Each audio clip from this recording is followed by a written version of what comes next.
Hey, friends all over the world. I hope you are doing well. I want to ask you a very profound question.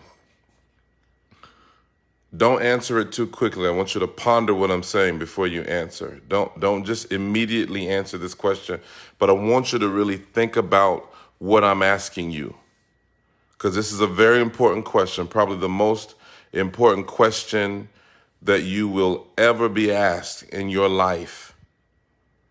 One of the most important questions that you will ever be asked in your life. So I want you to hear it and hear it very well and hear it clear and understand it and think about it before you answer. What do you really believe? What do you really believe? Now, the reason why this is such a profound question is because in this day and age, everything you say you believe will be challenged. We're seeing it right now. We're seeing it right now. We are seeing it unfold before our eyes that what we said we believed has been challenged in ways that we never probably even dreamt possible.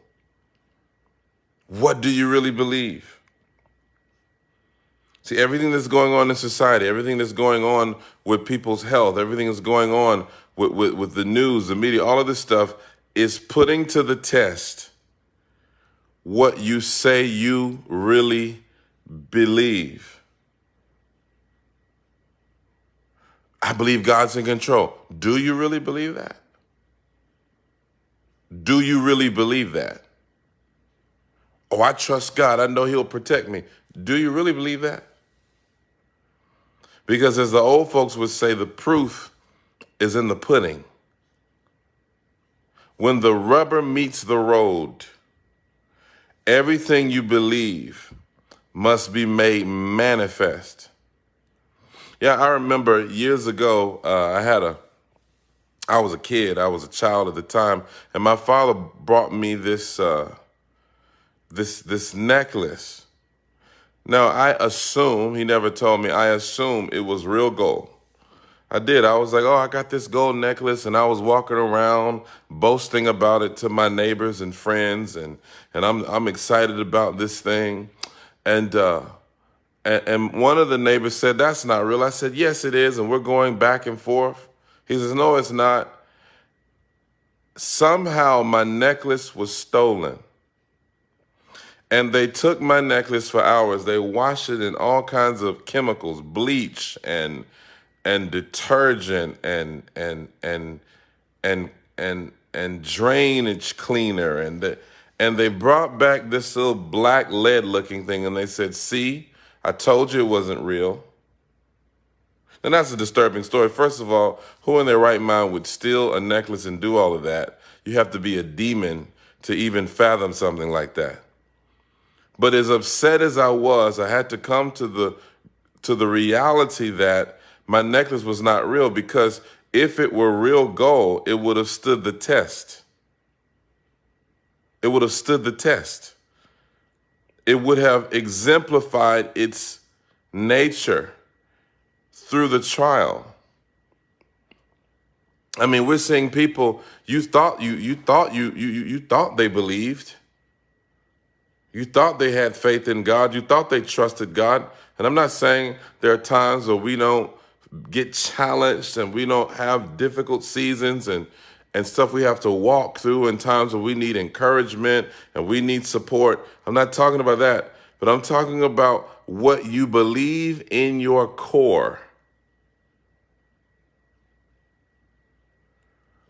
What you believe in your core is being tested. What do you really believe? What do you really believe? Because your faith has to have evidence. Your faith has to have evidence. Faith is not just for the shore, it's for the storm. Everybody says, Yeah, we trust God. But the minute the disciples got in the middle of the water, and the water was overwhelming the boat, they said, "You brought us out here to perish. Don't you care that we perish?" And Jesus rebukes them. And he says, "Oh, you of little faith, why did you doubt? Why are you doubting me? I told you we're going to the other side." That didn't change. The storm doesn't change the instruction. The waves didn't change what I promised you. The wind doesn't change the word. Can I say that one more time? The wind doesn't change the word. He meant it the first time. But do you believe it? Do you believe it? What do you really believe? Because I'm telling you, we're coming into days where what you believe will be tested. What you believe will be tried. You're gonna have to really believe God's a supernatural God. You're gonna have to really believe that Jesus is the healer. You're gonna have to really believe that God is your provider, not Dogecoin, not Bitcoin, not Forex trading, not money markets. God is your provider. Do we really believe that Jesus took 2 fish and 5 loaves of bread and multiplied it? Those days are coming. Mark my words. Those days are here where we have to really, really believe what we've been reading all these years, really believe the songs we've been singing all these years, really believe the claims we've been making all these years. We sing songs in church. You're my provider, provider. And that's going to be tested. You are my healer, my healer. That's going to be tested. Do you really believe he's the healer? When you get a diagnosis that doesn't look like what he said, do you stand on the word, believing that what he promised you is what he will perform?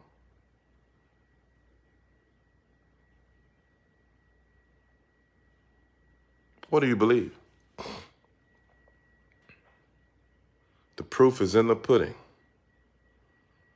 The rubber must meet the road. Your faith must have evidence. Share this.